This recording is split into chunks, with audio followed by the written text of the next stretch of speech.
네, 오늘은 하나님 대체 뭘 원하십니까? 라는 제목으로 말씀의 시간 갖겠습니다. 지금까지 다니엘서 강해를 해왔습니다. 총 오늘로 치자면 14번의 말씀이 매 주일마다 이루어졌던 것이죠. 그런데 이제 오늘로 다니엘서 강해를 조금 마치려고 합니다. 사실 다니엘서는 총 12장으로 이루어져 있죠. 그 가운데 1장부터 6장까지는 이제 그 역사적 서사가 중심이 되어서 메시지가 진행이 되어졌던 것이죠. 그리고 7장부터 12장까지는 묵시문학에 속하는 그런 일들입니다. 그래서 이 뒷후반부 부분은 조금 더 연구해서 나중에 다시 한번 말씀을 전하는 시간 갖겠습니다. 오늘은 본문 말씀 가운데 10절에 우리 보시면 그의 하나님께 감사하였더라 라고 하는 한 고백, 마지막 말미 이 고백이 나오죠. 이 고백을 중심으로 말씀을 전하는 시간 갖겠습니다. 사실 그의 하나님께 감사하였더라 라고 하는 이 짧은 이 문장은 오늘 우리들의 가슴을 먹먹하게 합니다. 다니엘도 사람일진데 자기를 죽이려고 하는 사람들의 치밀한 계획들을 알게 되었습니다. 왕을 속여서까지 무서운 법령을 발표한 이 사람들이 다니엘에게 점점 다가오고 있는 것이죠. 이 사실, 이 음모를 알게 되어졌을 때 다니엘의 마음이 어땠을까요? 왜 아프지 않았을까요? 왜 가슴이 저리지 않았을까요? 왜 가슴에 울분이 터뜨려지지 않았을까요? 그러함에도 불구하고 다니엘은 그의 하나님께 감사하였더라 라고 고백을 하고 있습니다. 그 모든 상황을 알고 있음에도 불구하고 이와 같은 마음속에는 두려움이 없었을까요? 불안이 없었을까요? 분노가 일어나지 않았을까요? 더욱이 다니엘을 죽이려 이 무서운 법령을 발표했던 사람들은 다니엘이 전혀 모르는 사람들이 아닙니다. 페르시아의 2명의 총독과 나머지 지방의 관리들인 것이죠. 수차례 회의로 만났습니다. 자주 교제했습니다. 지금 어떠한 상황 가운데 지금 모든 일들이 이루어지고 있는지를 때때마다 만나서 함께 연구했던 사람들입니다. 그러함에 알던 사람이 이와 같이 흉악한 비수를 가슴에 품고 있다가 뒤도달한 그곳에 칼을 꽂는 그런 일들을 알게 되어졌을 때 이 다니엘의 마음이 어땠을까요? 당신이 나에게 이렇게 한다고? 내가 무슨 잘못을 그리 했다고? 무슨 이유로 나에게 이렇게까지 하는 걸까? 수만 가지 질문이 다니엘의 마음 가운데 폭풍처럼 일어나지 않았을까요? 이와 같은 수많은 질문들은 어쩌면 왜? 라고 하는 한 단어에 집약될 것 같습니다. 왜 이런 일이 일어났습니까? 왜 나에게 이런 일들을 만드는 사람들이 있습니까? 하나님 왜 이를 가만두고 계십니까? 란 수많은 왜라고 하는 질문이 다니엘의 마음 가운데 폭풍처럼 일어났을 것입니다. 그런데 다니엘은 이 왜라고 하는 질문, 그 질문 앞에서 기도의 굳건한 손을 모았습니다. 그리고 주 앞에 간절한 마음으로 은혜를 구하며 기도하는 것이지요.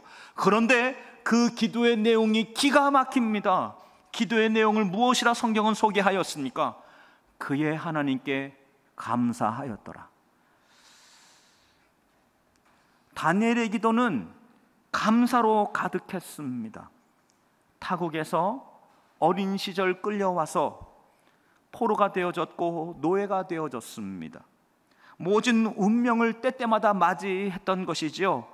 다니엘이 우리가 알고 있는 것처럼 총리라고 하는 그 직함으로 다니엘을 부르고 있기 때문에 우리는 다니엘이 얼마나 깊고 어려운 시간을 보냈는지 우리는 다 알 수 없습니다.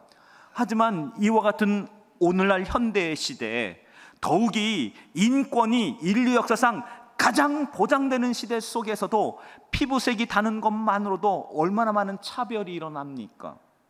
여러분, 우리 언어가 다르다는 것만으로 얼마나 많은 차별이 일어납니까? 여러분, 그러면 우리나라는 차별이 없는 나라입니까? 우리나라는 차별로부터 전혀 깨끗한 나라입니까? 아니요. 우리나라도 여전히 차별의 문제가 심각한 나라가 되어져 있습니다. 하물며 패망한 나라에 이 노예 출신입니다. 이 사람에겐 어떤 차별들이 일어났을까요? 어떤 억압과 어떤 눈물들이 그 삶 가운데 있었을까요?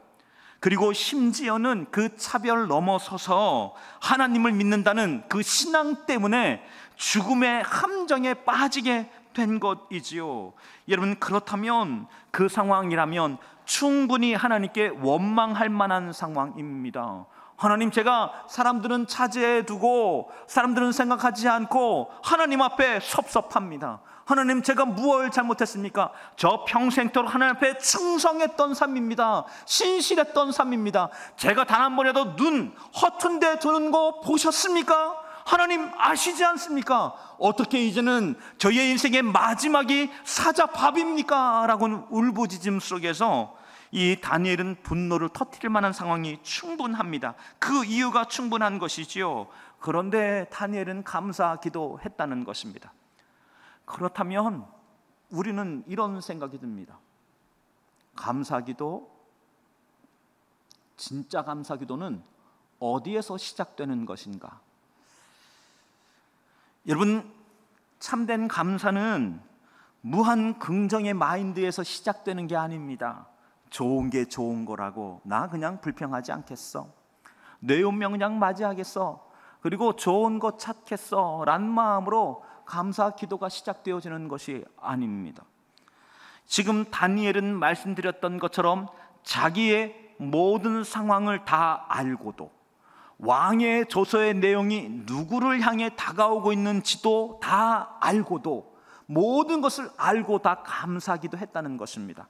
감사기도는 현실을 도외시하거나 무릉도원 속에 있는 그런 기도 속의 감사가 아닙니다. 현실에 처한 절박한 상황과 어려움과 그리고 낙심한 상황과 그리고 두려운 상황이 무엇인지를 다 확인하고 그 속에서 비로소 시작이 되어집니다. 어떻게 시작이 되어집니까? 하나님, 이 불의하고 억울하고 궁핍하고 그리고 수많은 곤고함 있는 상황 속에서 제가 하나님을 신뢰하기로 결정합니다 라는 기도 속에서 감사 기도가 시작이 되어지는 것이죠.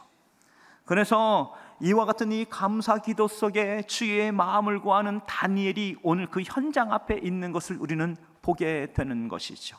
사실 불평에는 불평할 만한 그럴 만한 이유가 있습니다. 원망에도 원망할 만한 그런 만한 이유가 있는 것이죠. 짜증이 났습니다. 짜증이 나는 그것 속에서도 짜증을 낼 만한, 그것이 남들은 별일 아닐 수도 있습니다. 크게 보지 않을 수도 있습니다. 하지만 짜증을 내는 일이든 원망을 하는 일이든 불평을 터뜨리는 일이든 그 모든 일들 속에는 다 원인이 있고 그건 그럴 만한 사정이 있는 것이지요. 그래서 우리는 우리 불평이라고 하는 것이 이 개미만큼 이 작은 크기, 그 크기에서도 힘들이지 않고도 불평할 수 있습니다. 하지만 상황과 삶이 어렵다면 이 감사라고 한다는 건 나의 내면에 있는 모든 의지를 다 총동원해서 모든 힘을 다 끌어내야 겨우 할 수 있는 게 감사의 한마디 아니겠습니까? 그래서 감사 기도는 무겁습니다. 감사 기도는 의지와 뜻을 다 포함해야 겨우 할 수 있는 기도, 겨우 할 수 있는 것이 감사 아니겠습니까? 삶이 이러함에도 불구하고 감사 기도한다, 그거 인격이 괜찮아서 저 사람, 저 성숙한 사람이어서 할 수 있는 기도가 아니었던 것이지요. 여러분, 그러면 이 다니엘의 불평의 거리들은 셀 수도 없었을 것입니다. 그러함에도 불구하고 다니엘은 감사하기로 결정했습니다. 그와 같은 그 감사 기도를 다니엘은 어린 시절부터, 청소년 때부터 계속해서 해왔던 것이죠. 그와 같은 그 감사 기도의 저력이 이 다니엘의 삶 가운데 켜켜이 쌓여 있습니다. 마치 나이테처럼 켜켜이 쌓여져 있는 것이죠. 오늘날 우리의 삶에 나이테가 주는 의미가 무엇입니까? 그것은 추운 겨울에도 나무는 자란다. 추운 겨울에도 더욱더 단단하게 자란다. 어쩌면 다니엘은 삶의 고난과 어려움의 시간들을 다가올 때마다 감사의 기도로 무장하며 감사 속에 은혜를 구할 때마다 그의 영역은, 그리고 그의 영적 저력은 더욱더 단단하게 압축되어져 가는 시간을 살지 않았을까요? 그리고 그의 인생, 그의 삶 모두 다를 종지부짓게 될 죽음의 함정 앞에 빠지게 된 그 상황 가운데도 그 위기 속에서 진짜 능력을 발휘하기 시작한 것이죠. 그때도 그의 감사는 멈추지 않았다. 그때도 그는 감사하기도 하고 있다. 그는 그의 영혼의 모든 힘을 다 쥐어짜서 그는 감사하는 사람이었다라는 것 아니겠습니까? 여러분, 그런 면에 저는 이 다니엘의 감사의 기도가 그냥 저 푸른 초원 위에 그림 같은 집을 짓고 그래서 흘러나오는, 저절로 나오는 기도는 아니었으리라 생각되어집니다. 말할 수 없는 번민과 두려움이 올라옵니다. 말할 수 없는 배신감과 속상한 마음과 분노가 깊은 곳에서 치밀어 오르는 순간들이 있지 않았을까요? 여러분, 그런 면에 믿음이라고 하는 것은 내면에, 마음에만 있는 내적 작용은 아닌 것이지요. 어떤 사람들은 믿음을 내면에 있는 내적 작용의 어떤 결단, 어떤 궁극 합의라고 생각하시는 분들이 있습니다. 만약에 그렇다면 다니엘이 그와 같은 믿음, 내적인 믿음으로 멈춰서 있던 사람이라면 다니엘은 한 30일쯤 기도하지 않아도 괜찮습니다. 아니면 창문을 닫고 기도해도 괜찮지 않을까요? 하나님께서 다니엘이 창문을 열지 않고 개인 방에서 홀로 아무도 모르게 기도한다고 해서 다니엘 너 섭섭하다 말하셨을까요? 아니면 다니엘이 30일 정도 기도를 멈췄다고 해서 다니엘, 나는 네가 그럴 줄은 몰랐다라고 하나님께서 말씀하셨을까요? 우리 하나님의 인내하심과 우리 하나님의 궁일하심이 그것밖에 되지 않을까요? 아니요. 다니엘, 우리 하나님 그 정도 다 이해해 주시고 받아주실 만한 넓디 넓은 온 땅을 다 품을 수 있는 분이십니다. 그러함에도 불구하고 다니엘의 믿음은 내적인, 내면적인 믿음이 아닌 외적으로 드러나는 믿음이었던 것이죠. 어떤 믿음이었을까요? 그는 누구에게 잘 보이려고, 혹은 누구의 눈에 띄려고, 혹은 표시 내려고 기도하거나 신앙생활하는 사람이 아닌 하나님 앞에서 자기의 이 기도가 자기를 죽음에 빠뜨릴 수 있음을 알매도 불구하고 그간의 이 삶의 루틴, 삶의 방향성, 그리고 믿음의 저력과 능력을 가지고 주님, 이 위기가 저에게 찾아왔지만 제가 피하지 아니하고 믿음의 길 앞에 있습니다 라고 하는 이 결단, 그 고백 속에 나아가는 사람이었습니다. 그래서 그와 같은 기도를 생각해 보면 저는 다니엘에게 하나님께서 그 기름 부으심으로 그 기도를 얼마나 충만케 하셨을까라는 생각이 듭니다. 기름 부으심. 여러분, 설교자에게, 목회자에게 가장 필요한 것 중에 한 가지가 바로 이 기름 부으심 아닙니까? 기름 부으심은 제가 설교를 준비하기 위해서 책을 이마만큼 쌓아놓고 그거 낱낱이 연구해 가면서 밤을 새우고, 그리고 그 중에 우리 성도들에게 절할 마음 가지고 그거 뜨겁게 노트에 적고 옮겨 적고 그 전한다고 해서 기름 부으심이 임하는 건 아니더라고요. 저에게 어느 한 날 한 권사님이, 집사님이 찾아오셔서 이런 얘기를 했습니다. 목사님, 제발 책 좀 그만 보세요. 그런 이야기를 했던 분이 있었습니다. 기름 부으심은 서재에서 흘러나오는 것이 아니더라고요. 여러분, 성령의 충만에 임하는 그것은 우리 주님께서 그 설교자의 마음 가운데 성도 앞에서 말씀의 권세와 능력이 무엇인지를 맛보게 하는 그 기쁨 속에서 하나님의 기름 부으심이 흘러나오게 되어지는 것이죠.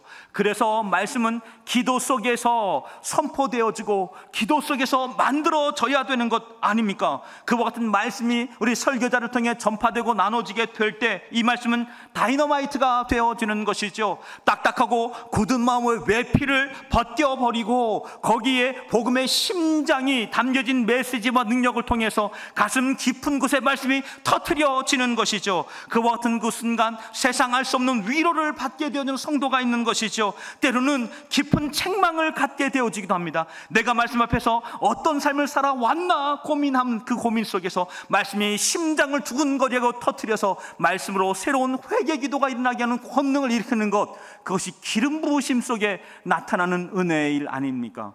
저를 위해 기도해 주실 때에도 제가 설교 잘하는 목회자가 아니라 하나님, 목사님 통해서 기름 부으심이 흘러넘치길 원합니다. 우리 전사님의 말씀의 현장 가운데서도 교사들의 은혜의 현장 가운데 기름 부어 주십시오. 이 기도해 주신 여러분과 제가 되어지길 주의 이름으로 축원합니다. 축원합니다. 축원합니다.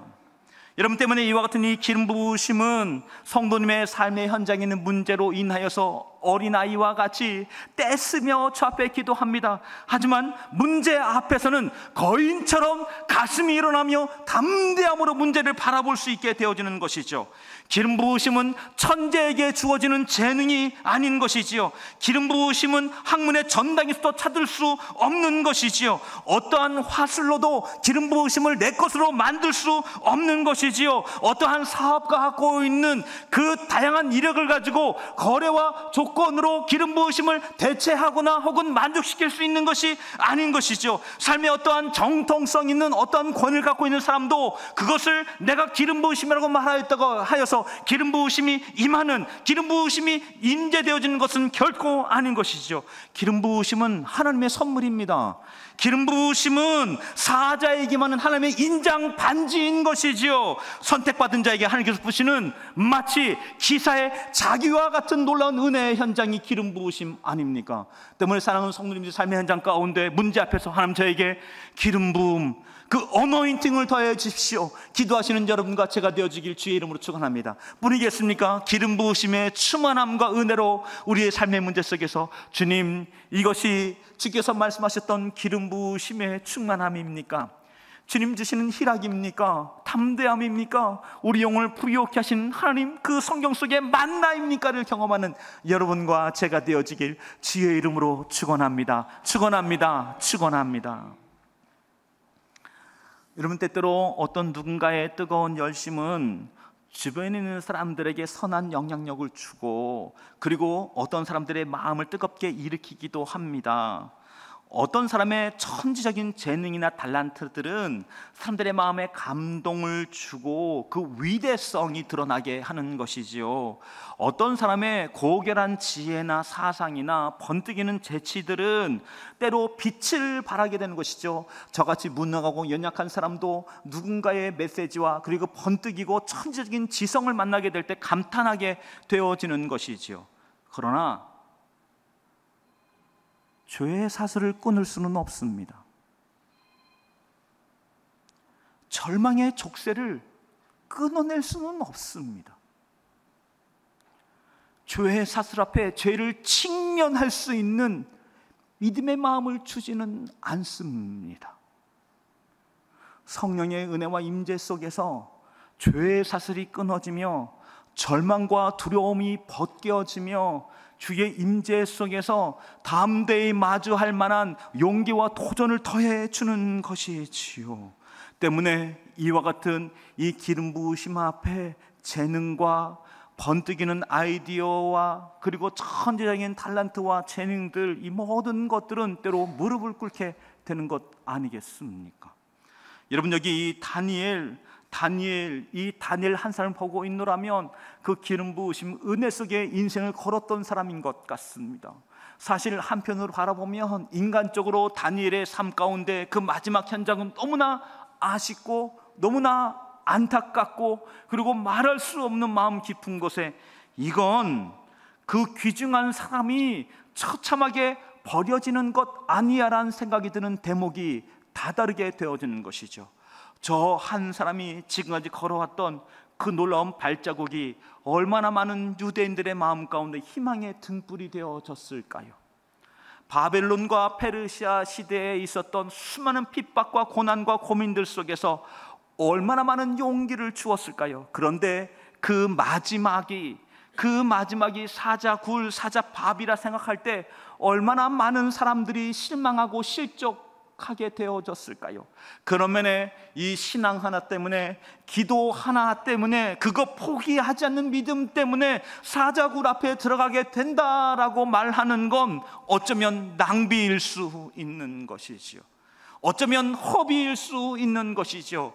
말씀드렸던 것처럼 저걸 그렇게까지 해야 될 일이야 라고 생각할 수 있는 그 문제 아닙니까? 그런 관점이라면 하나님이 일하시는 현장은 온통 낭비와 허비로 가득합니다. 보십시오. 예수 그리스도의 십자가의 사건만큼 낭비가 어디에 있습니까? 꼭 그렇게 하셔야 하셨을까요? 꼭 그렇게까지 십자가의 모든 고통을 다 견디셨어야 됐을까요? 십자가에서 못을 뽑고 나오셨다면 어떠셨을까요? 예수님은 누구를 위해 십자가에 못 박히셨습니까?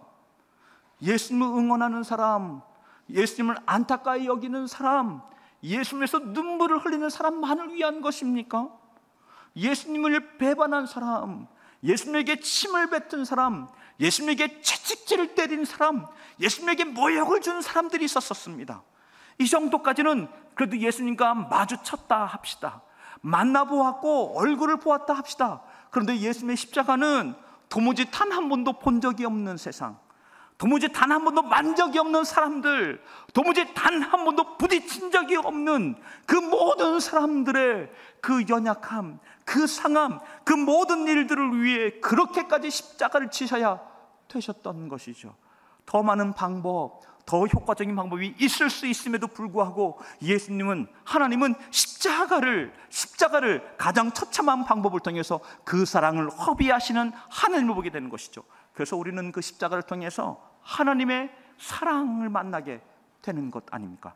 낭비 속에서, 하나님의 허비 속에서 하나님의 사랑이 우리에게 다가온 사건 아닙니까?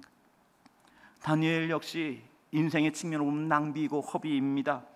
그래서 이와 같은 이 세상 속에서 다니엘이 저렇게까지 할 필요가 있을까 싶습니다. 여러분, 가만 생각해 보면 이 바사 그리고 페르시아 제국은 어마어마한 모함과 그리고 어마어마한 흉악한 규례들과 그리고 불의가 지배하는 세상이고 압도적인 우상이 주름 잡고 있는 그런 시대인 것이죠. 그 시대 속에서 백성들은 무기력하고 다니엘도 여전히 포로 출신이라고는 딱지를 떼지 못한 사람으로 그 앞에 있는 것 아닙니까? 그렇다면 이 국가적이고 그리고 제도적인 이 거대한 악 앞에서 일개의 개인이 무엇을 할 수 있습니까? 여러분, 한 개인이 전 국가와 하나님을 알지 못하는, 하나님에 대하여 도무지 이해할 수 없는 사람들의 이 불의한 문화와 전통에 대하여 맞선다는 것이 도대체 의미 있는 일입니까? 하나님 향한 의미를 다 안다고 해서 그가 누가 하나 알아주는 사람이 있습니까? 제가 다니엘서를 공부하고 다니엘서를 주목하고 거듭거듭 몇 번을 읽어보아도 이 현장 가운데 다니엘에 대하여, 이 다급하고 위급한 상황에 대하여 긴급 릴레이 기도가 열린 흔적이 없습니다. 단 한 사람도 다니엘의 편에 서서 응원을 한 사람이 없습니다. 단 한 사람도 다니엘에 대하여 우리 지지합니다, 내가 함께 하겠습니다라고 말하는 사람이 단 한 사람도 없습니다. 그렇다면 그쯤 되면 뭔가 잘못된 것 아닙니까? 저는 다니엘이 이쯤 된다면 어쩌면 내가 이렇게까지 하는 게 도무지 의미가 있나? 한 사람도 나의 편에 서는 사람이 없다면 내가 도무지 잘 살아온 것인가? 이게 마땅한가라고 하는, 왜? 라고 하는 질문 앞에 저는 무너졌을 것 같습니다.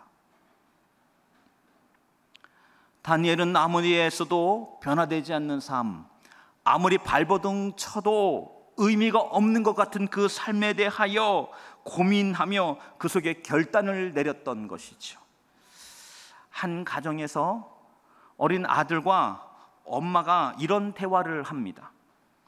10대 소년이 이제 엄마에게 내용상 문제가 있는 영화를 보게 해달라고 쪼르고 있는 장면이지요.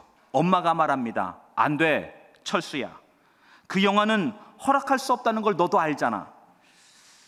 철수가 이렇게 대답을 합니다.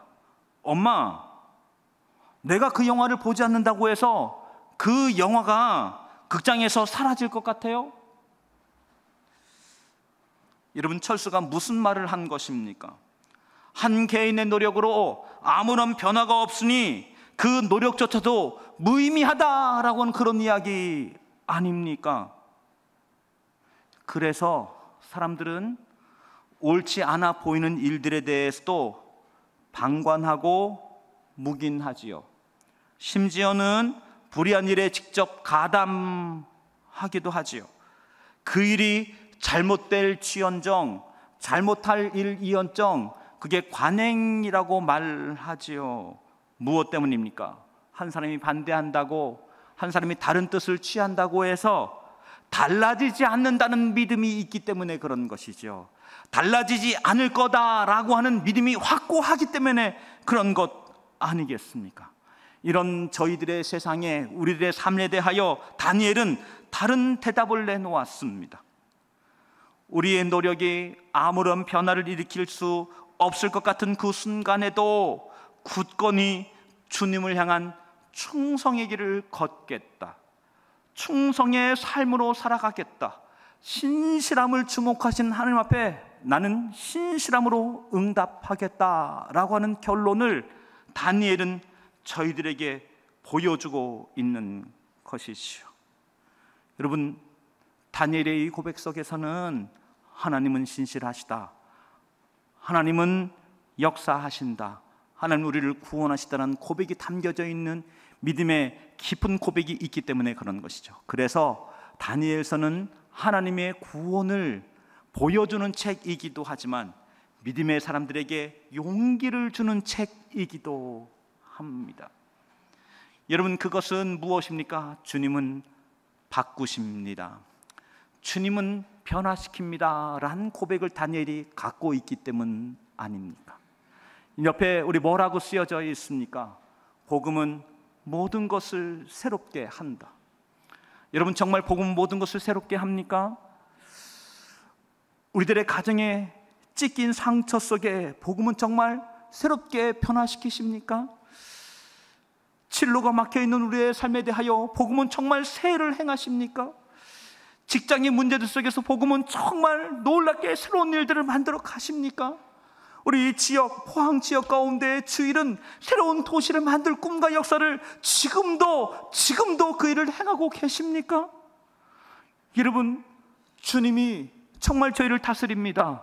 복음이 우리를 새롭게 합니다. 하나님이 온 땅을 주관하고 계신다는 믿음이 진짜라면 오늘 우리는 사람들이 아무리 기대하지 않는다 하더라도, 누군가가 어떤 변화를 나타내는 결과를 많이 만들어내지 못한다 하여도 오늘 하나님은 오늘 그 현장을 주목하고 있다라는 믿음으로 말미암아 응답할 수 있는 힘을 갖게 되어지는 것이죠.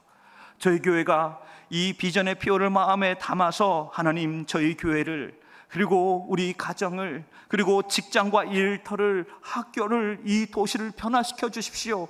함께 기도하며 신실함 앞에 나아가시는 여러분과 제가 되어지길 주의 이름으로 축원합니다. 축원합니다. 축원합니다. 저의 어렸을 때 이야기를 한 토막 잠깐 좀 말씀드리겠습니다. 저는 충주라고 하는 시골에서 자라났습니다. 집 앞 한 1, 2분쯤 나가면 앞에 논이 있고 밭이 있었죠. 제가 논하고 밭 사이를 제법 많이 뛰어다녔습니다. 그래서 저는 딱 보기에도 얼굴에 왠지 모르게 좀 촌티가 좀 있죠. 저희 집 앞에 3분 거리에 조그만한 실개천 하나가 있습니다. 이 실개천 폭이 한 4에서 한 5m 되는 폭이었었는데요, 제가 여기에서 여름을 보내고 겨울을 보내었습니다. 왜냐하면 여름이면 이게 깊은 곳은 한 허벅지 정도 되는 그런 깊이, 얕은 곳은 발목 정도 되는 그런 깊이 실개천이었거든요. 여기에서 저의 친구들, 저의 동무들이 겨울이면 같이 꽝꽝 언 그 실개천에서 같이 스케이트 타고 썰매 탔지요. 그리고 여기 우리 청년들은 모를 텐데 쥐불놀이라는 걸 어렸을 때 했던 기억이 있습니다. 얼음판 위에서 팽이 치는 것도 제법 재미있었습니다. 여름이 되면 여기에 조그마한 송사들이 얼마나 많이 있는지 제가 직접 닿지는 못했지만 저의 형 그리고 저의 친구의 형님들의 말에 의하면 이만한 가물치가 살고 있다는 이야기도 들었습니다. 전설과 같은 이야기입니다. 그런데 한여름에 한 번은 이 실개천에 이제 텀벙하고 들어갔죠. 왜냐하면 송사리가 너무 예쁘기도 하고 그거 꼭 잡고 싶었었거든요. 그래서 실개천에 이제 발을 들여놓고 얕은 물가에 가만히 지켜보고 있었습니다. 제가 선 곳은 한 발목쯤 잠겨지는 것이고 거기 모래 위였었습니다. 그런데 시간이 조금 지나자 재밌는 일이 일어났습니다. 제 발등위로 모래들이 이렇게 물을결을 따라서 올라오기 시작하니 이 제 발등을 모래들이 덮기 시작한 것이죠. 그리고 제가 송사들을 좀 잡으려고 가만히 지켜보고 있는데 조금 더 지나가고 나니까 놀라운 일이 일어났습니다. 그것은 제 발등위로 모래가 수북이 올라와서 이제는 물 위로 모래가 올라온 것이죠. 너무나 재밌는 장면이죠. 그래서 제가 조금 더 가만히 지켜보았습니다. 그랬더니 진짜 경이로운 일이 일어났습니다. 그것은 물길이 바뀌었습니다. 조그만한 실개천에 가만히 서 있었었는데 제 위로 모래가 차곡차곡 계속해서 쌓이더니 모래 조그만한 이 둔덕이 되어졌고 물길이 바뀌었습니다. 제가 한 건 뭐밖에 없었을까요? 가만히 서 있는 것밖에 없었습니다. 다니엘은 수없이 하나님께 묻고 있지 않을까요? 하나님 제게 무엇을 원하십니까? 하나님 제가 무엇을 해야 합니까? 제가 왜 이렇게까지 해야 합니까? 제가 아직도 할 게 남아 있습니까? 라는 질문을 다니엘은 수없이 하지 않았을까요? 그럴 때 다니엘이 하늘에서 번개가 떨어지는 것처럼 속 시원한 기적과 같은 응답을 받았을까요? 여러분들은 그럴 때 기적과 같은 응답을 받으십니까? 저는 그때 다니엘이 속 시원한 기도 응답, 기적의 기도 응답을 많이 받지 않았을 것이라 생각되었습니다. 그런데 그 혼돈과 어려움의 순간에 하나님 제가 무엇을 해야 합니까? 아직도 이 일을 해야 됩니까? 라고 기도하면서 부르짖고 있는 그 상황에 대하여 매번 기적과 역사를 경험하는 건 아니지만 하나님께서 다니엘에게 요청한 건 분명해 보입니다. 그것은 다니엘에게 새로운 기도 응답이 필요한 것이 아니라 믿음의 리액션이 필요한 때를 말씀하고 있는 것 아닙니까? 새로운 응답을 갖고 확신 앞에 서는 시간이 아니라 말씀이 나와 함께 한다, 주님이 나에게 신실함을 요구한다 라고 하는 이 응답 속에서 신실하게 그 자리에 믿음의 리액션을 할 것을 하나님께서 요청하고 있는 현장은 아니었을까요? 여러분, 우리의 삶의 대다수의 문제는 응답이 작아서가 문제가 아닙니다. 주님이신 응답을 확신할 수 없는 나의 불안함이 문제인 것이죠. 그러면 우리의 삶의 대다수의 영접은 하나님의 응답이 없거나 작은 현장이 아니라 오직 신실한 주 앞에서 믿음의 리액션을 오늘도 함께할 초대와 초청장이 있는 믿음의 자리가 우리에게 있는 것은 아닐까요? 때문에 다니엘이 왜? 라고 하는 질문에 사로잡혀지고 그 질문 앞에 고민하고 그 질문에 몰두하게 되어질 때 다니엘의 인생은 좌초되었을 것입니다. 하지만 다니엘이 왜? 라고 하는 질문 너머에서 하나님의 나라와 은혜를 거며 주께서 나에게 신실하시니 내가 주 앞에 신실하게 있기를 원합니다라는 믿음의 고백 속에 다니엘은 그 자리에 있었던 것이죠. 가만히 서 있었던 것이죠. 그 자리를 지키려 했던 것이죠. 그것이 다니엘의 위대한 역사와 능력의 삶의 비밀 아닐까요?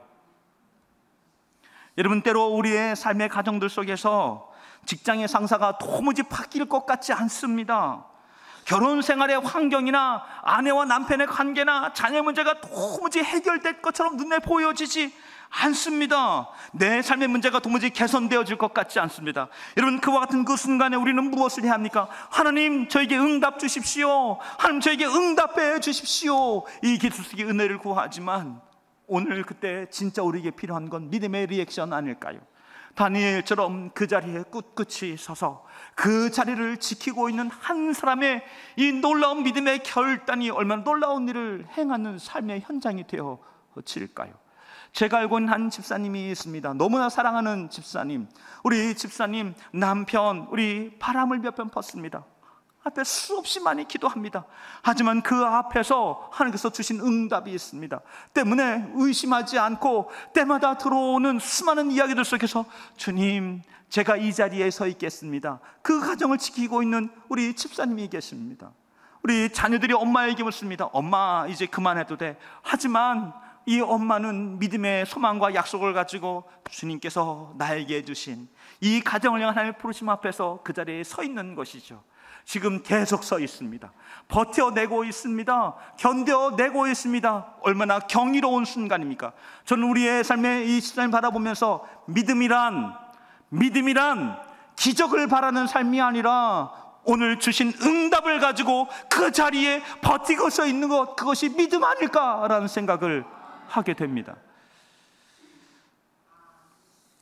여러분, 이와 같은 우리의 삶 가운데 우리는 언제 하나님의 뜻을 명확하게 알 수 있습니까? 네, 그것은 그 문제가 끝나갈 즈음입니다.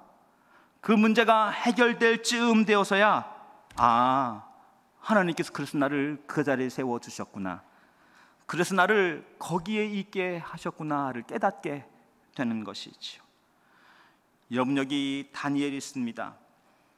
이 다니엘이 오늘 우리에게 준 놀라운 비전 하나가 있습니다. 그것은 다니엘이 바로 예언자 중에 한 사람이었다라는 사실입니다. 다니엘서 7장으로 12장까지는 말씀드렸던 것처럼 묵시문학입니다. 이곳에는 장차, 지금은 눈에 보이지 않지만, 지금은 폐허가 되어져 있지만, 지금은 도무지 희망의 빛을 하나도 찾을 수 없는 상황이지만, 저기 저 예루살렘의 새로운 여명의 빛이 앞으로 다가올 것이다. 그리고 그 승리와 은혜로 인하여서 예루살렘은 회복되어질 것이다. 그리고 저 폐허더미 그곳에 장차 이 땅을 완전히 회복시킬 예수 그리스도가 오실 것이다 라고는 비전을 미리 보았던 것이죠.